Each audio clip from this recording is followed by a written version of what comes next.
Hello, welcome to my YouTube channel. Ngayon ay tuturuan ko kayo kung paano mag-turn on ng active status sa Facebook. Una, pindutin lang ang ating Facebook application. Then, ayan, kapag nandito na tayo sa ating Facebook, kung mapapansin nyo sa upper part, yung 3 lines, eto siya sa right side, sa upper part, pindutin lang natin yung 3 lines na yon. Ayan. Then kapag napindot nyo na, andito na tayo sa menu ng Facebook. Gagawin lang natin, scroll up lang natin. Ayan, then kapag na-scroll up nyo na, kung mapapansin nyo sa baba yung nakasulat na settings, eto, settings and privacy, pindutin nyo lang yan.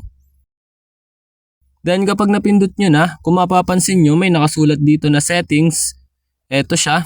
Gagawin nyo lang, pindutin nyo lang yan. Ayan. Then, kapag napindot nyo na, mapupunta na tayo dito sa Settings and Privacy. Ang gagawin lang natin dito is scroll up lang natin. Ayan. Then, hanapin lang natin yung Active Status. Ayan, kung mapapansin nyo, nakita ko na dito yung Active Status, which is na ito siya. Gagawin lang natin dyan is, pindutin lang natin yun. Ayan, pindutin lang natin yung Active Status.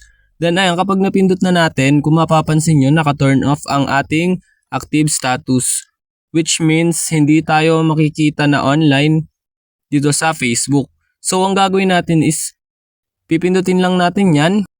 Pindutin lang natin para ma-turn on. Then ayan, kung mapapansin nyo, naka-turn on na siya. Na-turn on na natin ang ating active status. Ayun, ganun lang naman kadali mag-turn on ng active status dito sa Facebook. Ayun lang, thanks for watching. Subscribe me for more videos like this. Thank you!